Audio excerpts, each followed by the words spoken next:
भगवान ने अर्जुन को गीता में 7वें अध्याय के श्लोक नंबर 25 में यह बताते हैं कि मैं आपको पूरे ब्रह्मांड में उपस्थित इस स्थिति जगत में उपस्थिति दिखेगी मेरी, दिखूंगा मैं, लेकिन यह इतना आसान नहीं है। श्लोक में नाहं प्रकाशः सर्वस्य योग माया समावृतः, अपनी योग माया से मैं ढका हुआ हूं, उसका आवरण चढ़ा हुआ है, वह योग माया मुझे घेरे रहती है, मेरे ऊपर उसका ऐसा आवरण पड़ा रहता है कि मूढ़ोऽयम्, जो मूर्ख व्यक्ति हैं जिनको ज्ञान नहीं है, मूढ़ोऽयम् नाभिजानाति लोको मामजमव्ययम्, वो मुझे इस अविनाशी ईश्वर को जो नष्ट नहीं होता, न उत्पन्न और न समापन होता है मेरा, ऐसे को जन्म और मरण से, बंधन से बंधा हुआ देखता है, क्योंकि उसे पता नहीं। हम आज आप लोगों के बीच यह कहना चाहते हैं कि भगवान ने श्रीमद् भागवत में भी समझाते हुए उद्धव को यह बताया है कि यह जो मैं अणुआत्मा या एटॉमिक जो सोल है, वह मेरी अणुआत्मा सर्वत्र प्रेजेंस है, और वह अणु कोई कार्य करने के लिए या कोई प्रदर्शन करने के लिए या संगठन बनाने के लिए जब माया से आवृत होता है, जब उसमें गुणों का संचार होता है, जब उसमें बंधन स्टार्ट हो जाता है, तो वह कार्य करना शुरू करता है, सृष्टि का प्रारंभ करता है। अर्थात मैं पूर्ण रूप से स्वतंत्र हूं। डाल्टन की एटॉमिक थियरी में, अणु की परिभाषा में, कि वह smallest particle which neither can be divided further, छोटा से छोटा वह कण किसी भी पदार्थ का, जो संसार में सारी चीजें बनती हैं, बिगड़ती हैं, जितनी चीजों का निर्माण हुआ है, वह एटम से मिल करके हुआ है, ग्रुप ऑफ एटम से हुआ है। ग्रुप ऑफ एटम से मॉलिक्यूल्स तैयार हो जाते हैं, अणु तैयार हो जाते हैं। और जो परमाणु मेरी आत्मा है, जिसे हम एटम कह रहे हैं, वह आत्मा फ्री, मुक्त, अखंड, अनंत, और यह कह लें कि कोई रोल उसका नहीं है। परब्रह्म परमात्मा सर्वत्र विराजमान है, ईवर प्रेजेंस है, ओमनी प्रेजेंस है, ओमनी पोटेंट है, बट वह स्वयं किसी चीज को न करता है, न करने की प्रेरणा देता है। न कर्तृत्वं न कर्माणि लोकः सृजति प्रभु, किसी को न कुछ करने की प्रेरणा देता है, न कुछ करने के लिए उसकी व्यवस्था बनाता है। अब उसके बाद अगली लाइन में न कर्म संयोग है, और जो कर्मफल आपका तैयार होता है, न कर्मफल संयोगे न स्वभाव वस्तु प्रवर्तते, जो आपके कर्मफल मिलते हैं, वो आपके स्वभाव से, नेचर से, प्रकृति से प्रेरित हैं। अर्थात मैं किसी के कर्मफल का भी निर्माण नहीं करता। यहां पर एक बात ध्यान देने की है कि गीता में और श्रीमद् भागवत में भगवान के इस श्लोक को यदा यदा एक धर्मस्य ग्लानिर्भवति भारत, इसके अलावा भगवान ने कह दिया जब ये कंडीशन होती, मैं उत्पन्न होता हूं, प्रभव, मैं प्रकट होता हूं, पैदा होने की बात वहां नहीं है। और भगवान ने कहा कर्म की थ्योरी में, कर्मयोग में, कर्मण्येवाधिकारस्ते मा फलेषु कदाचन, कि आपको कर्म करना है, फल को मेरे ऊपर छोड़ना है, ऐसा संदेश है। लेकिन परोक्ष वादो वेदो एवं, वेद की बातें कम समझ में आती हैं लोगों को, या जो समझ में आती हैं वो प्रत्यक्ष नहीं होती हैं, कभी कभी जो प्रत्यक्ष होती हैं वो समझ में नहीं आती हैं। तो यह वेद वाणी जो है परोक्षवाद है, इसको समझना बहुत कठिन है। भगवान ने कह दिया कर्मण्येवाधिकारस्ते मा फलेषु कदाचन। अब जीव या मनुष्य, हम आप जैसे लोग ये समझते हैं कि भगवान ने तो कहा कर्म करिए, फल मेरे ऊपर छोड़ दीजिए, फल मिलेगा कि नहीं मिलेगा इसमें डाउट है। ऐसा कुछ भी नहीं है। भगवान ने वहां गीता में यह भी तो कह दिया, न कर्म फल संयोगे न स्वभाव वस्तु प्रवर्तते। मैं किसी के कर्म फल का संयोग भी नहीं बनाता हूं, निर्माण भी नहीं करता हूं। वह जैसा करता है, उसकी जो प्रकृति होती है, स्वभाव जो होता है, जो उसकी जेनेटिक्स होती है, जो अपने पेरेंटल केयर से प्राप्त करता है, वैसा फल उसको मिलता है। तो ये दोनों अलग अलग थ्योरी आपको समझ में आती है। उन्होंने कह दिया कि फल मेरे ऊपर छोड़ दो, कर्मण्येवाधिकारस्ते, काम करो, फल की चिंता मत करो, फल मेरे ऊपर छोड़ दो। और यहां वो कह रहे हैं कि मैं कर्म फल संयोग की व्यवस्था करता ही नहीं हूं। तो कहां से कर्म फल बनता है? कर्म फल के लिए भगवान ने कहा कि स्वभाव वस्तु, जो कर्म फल संयोगेन है, स्वभाव वस्तु प्रवर्तते। आपका जैसा स्वभाव होगा, आपका जैसा नेचर होगा, आपने जैसा किया होगा, वैसा रिजल्ट आपको मिलेगा। कहने का मतलब, जो हम ये थोड़ा सा दोष जैसे अगर देखना शुरू कर दें परमात्मा को, कह रहे हमने किया तो इतना और हमको मिला नहीं, या उसका रिजल्ट नहीं मिला। कभी कभी हम असफल होते हैं तो इसी थ्योरी को करके छोड़ देते हैं। नहीं, we have to perform our duty. हमको काम करना है अनवरत। सहजम कर्म कौन्तेन, भगवान ने यहां भी श्री कृष्ण से कहा, और श्री कृष्ण ने अर्जुन से कहा सहजम कर्म कौन्तेन, माने आपको कर्म तो सहज करना है। You have to perform, this is your duty. तत्पर रहना है। तो कहते हैं कि अगर तत्पर रहना है, कर्म करना है, तो बिना इच्छा से कोई कर्म करता नहीं है, बिना रिजल्ट के सोचे हुए कर्म करता नहीं। बस इतना ही भाव अगर आपके अंदर आ जाता है, तब हम दोषी, तब हमारा स्वभाव ये हो जाता है कि हम उसके रिजल्ट को देखते हुए कर्म करते हैं।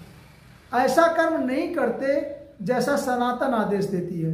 सनातन का आदेश ये है कि सर्विस टू ईच अदर, एक दूसरे की सेवा करें। अब सेवा में आपने आम के वृक्ष को सींचा है, व्यवस्था सही रही, प्रकृति सही रही, तो आपको आम का फल मिलेगा। लेकिन कोई विसंगति हुई, कोई तूफान हुआ, कोई आंधी हुई, कोई और कारण हो गया, तो आपको फल नहीं भी मिल सकता है। तो यही प्रश्न वहां पर उदाहरण में आ रहा है, वही बात आ रही है कि आप कर्म करें, कर्म के रिजल्ट को हमारे ऊपर छोड़ दें, लेकिन नहीं मिलेगा ऐसा उसका आशय नहीं है। आपके स्वभाव के हिसाब से आपको मिल जाएगा, आपके प्रारब्ध के हिसाब से आप बन जाएंगे। अब प्रारब्ध का निर्माण कैसे होगा? जैसा आपका पुरुषार्थ हो, 4 पुरुषार्थों में अर्थ धर्म काम मोक्ष में आपका जैसा पुरुषार्थ होगा, वैसे उसका आपका स्वभाव बनेगा, वैसा आपका कर्म फल का संयोग बनेगा। तो भाई आपने कर्म किया, कर्म को छोड़ दिया। कर्म को छोड़ना नहीं है, कर्म के फल को समर्पण देना है भगवान को, कि परमात्मा मेरे द्वारा जो किया कराया गया है उसके सबके साक्षी आप हैं, मैंने कुछ नहीं किया है, क्योंकि सर्वत्र आपकी सत्ता विराजमान है। मम अध्याक्षणे प्रकृति श्रूयते चराचरम, भगवान ने अर्जुन से कहा कि मेरी अध्यक्षता में प्रकृति काम करती है। तो जो प्रेसिडेंट है, जो कंट्रोलर है, वो कौन है? परब्रह्म परमेश्वर। अब बात यहां आती है कि हमको कर्म का फल मिलेगा नहीं मिलेगा। तो वशिष्ठ जी ने भरत से जैसे कहा कि सुनो भरत भावी प्रबल, बिलख कहूं मुनिनाथ, लाभवान जीवन मरण यश अपयश की। हमारा लाभ होता है, हमारी हानि होती है। या हमको यश लगता है, अपयश लगता है, या हमको कभी जीवन मरण की बात आ जाती है, ऐसे सब में भगवान के गीता के श्लोक को याद करें, दुखे सुखे समय कृत्वा लाभा लाभो जया जय। दुख सुख, लाभान और जय पराजय में समान भाव रखें, क्योंकि परमात्मा के नेचर से कंट्रोल होता है। और वही लाइन वो कहती है, सुनो भरत भावी बोल बिलख कहु नाथ, मुनिनाथ लाभान जीवन मरण यश अपयश। तो ये नेचर, ये जो विधाता है, जो परब्रह्म है, उसके हाथ में है। उसके हाथ में इन द सेंस कि आपको क्या मिलेगा क्या नहीं मिलेगा, इसका डिसीजन आप उसकी प्रकृति के अंडर कंट्रोल है, क्योंकि वो स्वभाव से आपके जनित है, आपके परफॉर्मेंस से उत्पन्न होता है। भगवान उसकी व्यवस्था नहीं करते। तो बात यहां ये टहल टहल के आ रही है कि भगवान ने माया बनाया, उसको कंट्रोल में किया, पूरी प्रकृति को कंट्रोल किया, कहा मेरी अध्यक्षता में प्रकृति कार्य करती है। और एक तरफ कहते हैं कि हम कर्मफल के संयोग का, कर्मफल का संयोग नहीं बनाते, आपके अपने अनुसार मिलेगा, प्रारब्ध के अनुसार। और एक कहते हैं कि विधि के हाथ में, यस विधि के हाथ में, नेचर के हाथ में, माने आपके स्वभाव के हाथ में आपका कर्मफल संयोग है। लेकिन कर्म समर्पण करना वो उसके विधि के हाथ में नहीं है। आपने कर्म किया, आप चाहे तो अपने को मान्यता दे लें कि हमने ये काम किया, और चाहे परमात्मा को कह दे आपने किया, ये आपके हाथ में, ये विधि के हाथ में नहीं है। विधि के हाथ में वो परफॉर्मेंस की बात है कि वो देगा कि नहीं देगा। और हमारे आपके हाथ में ये बात है कि हमने किया, हमारे हाथों से हुआ, परफॉर्मेंस हो गया, लाभ हानि समझे बिना उसे क्या नुकसान क्या फायदा, क्या परिवार क्या सृष्टि, उसका जो वरीयता आपको देना है, उसका जो मान सम्मान करना है, वो भगवान को समर्पण कर देना है कि हे परमात्मा परब्रह्म, ये आपकी प्रकृति से मुझे मिला और मैंने आपको इसको समर्पण किया, मेरा काम हो गया। तो आपको निश्चित है उसका कर्म समर्पण का लाभ मिलता है, आपकी प्रकृति का जनरेशन होता है। अब यहां बात आती है कि भगवान और ये माया दोनों उन्हीं की है, तो ये दोनों अलग कैसे हो जाते हैं? भगवान कभी अपना ठेका नहीं लेते कि हमने ये नहीं किया, प्रकृति ने किया। और आप प्रकृति में फंसते हुए उसके गुणों में सत्व रज तम, उसके बाद सारी इंद्रियों में, फिर अहंकार में, फिर आपको कर्तव्यों के चक्कर में, लाभ हानि के चक्कर में हमको आपको फंसाते जाती है ये माया। और माया है किसकी? वो परब्रह्म की है, अंडर कंट्रोल, जिसने कह दिया कि मेरी अध्यक्षता में प्रकृति काम करती। तो यहां पर हम लोग उस अणुआत्मा की और इस माया के बंधन की, दोनों के अंतर को थोड़ा समझ लें तो यह समझ पाएंगे कि परब्रह्म क्यों ऐसा कहता है। परब्रह्म परमात्मा को अणुआत्मा समझ रहे हैं हम, जो कोई भी यह जो स्मॉलेस्ट पार्टिकल है एटम, वो कभी कोई काम करता नहीं, वो परमाणु स्वतंत्र अवस्था में नहीं रहता, वह स्वयं से कोई कार्य नहीं करता। एटम की थ्योरी में ही है कि एटम अकेले कुछ नहीं कर सकता। एक छोटा सा उदाहरण है, साइंस के विद्यार्थी होने के नाते, टीचर होने के नाते आप लोग भी जो विज्ञान को थोड़ा समझते होंगे कि जो ऑक्सीजन है, जो हवा हम खींचते हैं, वो तो एयर है। जो लोग कम समझते हैं या जो थोड़े से विषय से परे विषय के अध्ययन में है, वो ये समझें जो हम हवा लेते हैं उसमें सारी हवा को इकट्ठा खींचते नहीं। हमारा फेफड़ा केवल ऑक्सीजन सोखता है, बाकी उसमें सारी गैसें मिली है, nitrogen, hydrogen, oxygen, carbon, argon, neon और भी अदर कंपोजिशन है, कार्बन डाइऑक्साइड एक्सेट्रा। उन सब में से केवल ऑक्सीजन का हमारा फेफड़ा जो है अब्जॉर्प्शन करता है, सोख लेता है ब्लड को लिए। और ब्लड सर्कुलेशन के साथ ऑक्सीजन में, जो ब्लड में हीमोग्लोबिन है, ऑक्सीजन उससे जुड़ करके पूरे शरीर में ऑक्सीजन को सप्लाई होती है और हमारे सारे खाए पिए गए पोषक तत्वों का पाचन करके शक्ति प्रदान करती है। शक्ति या ऊर्जा ट्रांसफर करती जो उसके अंदर है, प्रदान नहीं होना है, उससे उत्पन्न नहीं होता, बल्कि जो पदार्थों की ऊर्जा है उस ऑक्सीजन के कंपोजिशन के कारण ब्लड सर्कुलेशन से हमारे पूरे शरीर में पहुंच जाती है।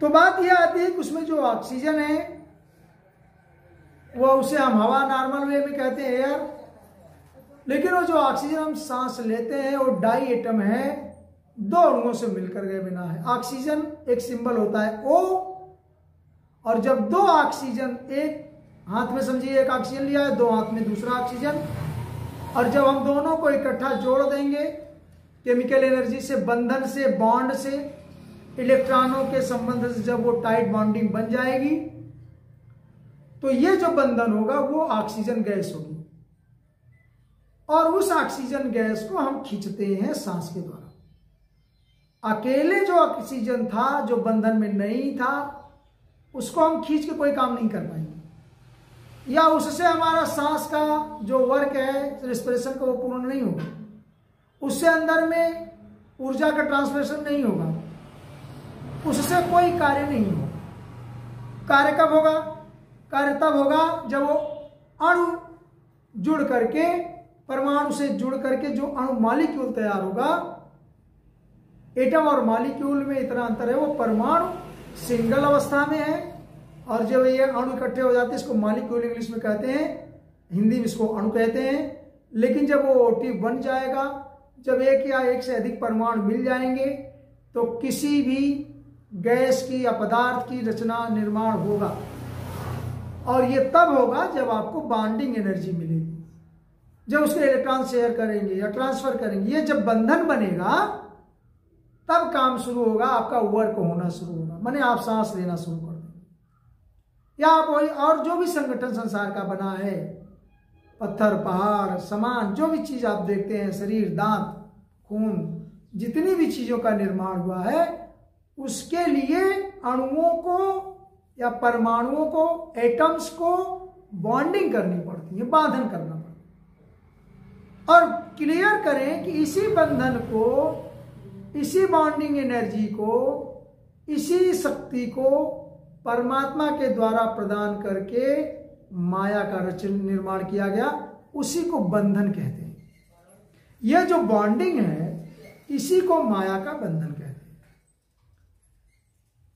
अब इस बंधन को अगर तोड़ना हो तो उतनी शक्ति आए, उस बांध को तोड़ दे, फिर से अणु ये अलग अलग हो जाए, तो आपका शरीर नहीं रहेगा या ऑक्सीजन नहीं रहेगी। तो जो एटॉमिक स्टेज है वो परब्रह्म की अणु आत्मा है, और जब वह मॉलिक्यूल अवस्था में आ गई, बंधन की अवस्था में आ गई, 2 से 3, 3 से 5 अणु आपस में मिलते गए, पदार्थों का निर्माण होता गया, और उस पदार्थ से हमारे काम होने लगे, सृजन होने लगी, सृष्टि बनने लगी, तो यह माया का रूपांतरण हो गया। बस इतना ही अंतर है परब्रह्म को और माया में। अब वो परब्रह्म, परम पुरुष अलग है, स्वतंत्र है, कोई कार्य नहीं करता, लेकिन गीता में भगवान ने कहा मैं किसी बिना क्षण काम किए रह नहीं सकता, करता ही हूं। लेकिन वो क्या, वो बंधन के द्वारा करते हैं, माया के द्वारा रचन होता है। उन्होंने इंद्रियों को बनाया, उन्होंने रज सत्व तम गुणातीत कहा गया उनको, लेकिन सारे गुणों के अधिष्ठाता हैं, लेकिन उसमें वो लिप्त नहीं है। रज सत्व तम उन्होंने गुण दिया, उससे उसमें क्षोभ होने से प्रकृति का निर्माण हुआ, तो इसलिए ये बंधन, ये माया का रूप हो जाता है, और वो परब्रह्म, परम श्योर वो एटम्स है। अब बात आती है जैसे पानी ही है, पानी का निर्माण भी अगर हम संरचना के जाए तो एक हाइड्रोजन, फिर दूसरा हाइड्रोजन, फिर एक ऑक्सीजन, 3 परमाणु मिलते हैं, मतलब तब एक, आप ये कह लें एटम, मॉलिक्यूल्स का निर्माण होता है किसके? पानी का, जल का, H2O फार्मूला। 2 हाइड्रोजन के परमाणु और एक ऑक्सीजन के मिलेंगे, 3 मिलेंगे और बाइंडिंग एनर्जी से बनेंगे तो जल बनेगा। अब आप समझिए कि अगर यह बंधन न बनता तो क्या आपको जल मिलता? हाइड्रोजन पूरे वातावरण में उपस्थित है, ब्रह्मांड में, सिंगल एटम। ऑक्सीजन भी एवरीवेयर प्रेजेंस है। ओ जिसे हम नेसेंट ऑक्सीजन कहते हैं, जो सिंगल परमाणु है, लेकिन जब ये तीनों किसी बंधन से, किसी एनर्जी से बंध जाते हैं, तब ये H2O बनता है, तब हमें आपको पानी मिलने का सौभाग्य मिल जाता है। तो बाइंडिंग इज द देयर, वो माया, वो बंधन is necessary to perform the duty and work. जो प्रकृति कार्य करती है वास्तव में परमात्मा की अध्यक्षता में काम करती है। भगवान ने कहा है अहम सर्वस्व प्रभवः, हमने सब कुछ पैदा किया है। एक जगह उन्होंने यह भी कहा आदिहिर देवानाम, सभी देवताओं की उत्पत्ति का कारण मैं ही हूं। और इधर ये कह रहे हैं कि मैया अध्यक्षेण प्रकृति सुयते सचराचरम, मेरी अध्यक्षता में प्रकृति कार्य करता है। तो आप समझ सकते हैं कि उस अणु आत्मा को ही लेकर के, इकट्ठा कर करके, बंधन में बांध करके हमारे माया का निर्माण हुआ। लेकिन फिर भी वह ओमनी प्रेजेंस है, हर जगह उपस्थित है, आपके शरीर में, आपके हृदय में, आपके एवरी सेल्स में उपस्थित है अणु। लेकिन वो बंधन में है तो माया का रूप है। जब वो फ्री हो जाएगा, टूट जाएगा, वो बाइंडिंग एनर्जी टूट जाएगी, निकल जाएगा, तो वह पुनः पंच तत्व जिसे कहते हैं आप, मरने के बाद या शरीर के नष्ट होने के बाद सारे एटम्स पुनः अलग अलग हो जाते हैं। और इसीलिए कहते हैं कि अविनाशी तत्व है, ये तत्व कभी खत्म नहीं होते। इसी को आत्मा से जोड़कर देखा जाता है। अविनाशी आत्मा है, पूर्ण है, सूक्ष्म है, स्वयं दृक है, आवरण शून्य है, लेकिन अधिष्ठान है, सारी इंद्रियों का वो अधिष्ठाता है। भगवान ने इंद्रियाणाम मनस्यास्मि, इंद्रियों का स्वामी मन मैं हूं, भगवान ने कहा गीता के 10वें अध्याय में। अर्थात सब कुछ तो परमात्मा ही है, केवल जो बंधन हो जाता है वो बॉन्डिंग हमारे लिए है, उसी से हमारे शरीर का निर्माण हुआ, पूरी सृष्टि का निर्माण हुई, पौधे बने।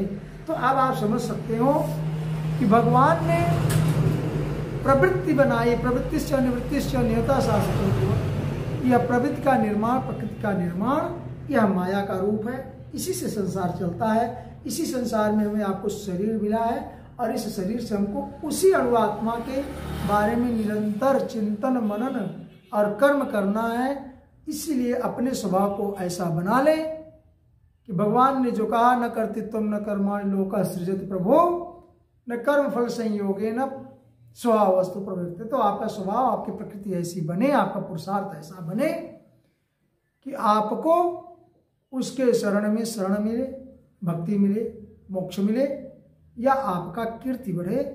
यह एक अमोघ साइंस है, इसीलिए इसे समझने की जरूरत है। पाखंड से बचें और वास्तविक परमात्मा का दर्शन करें। जय श्री कृष्ण।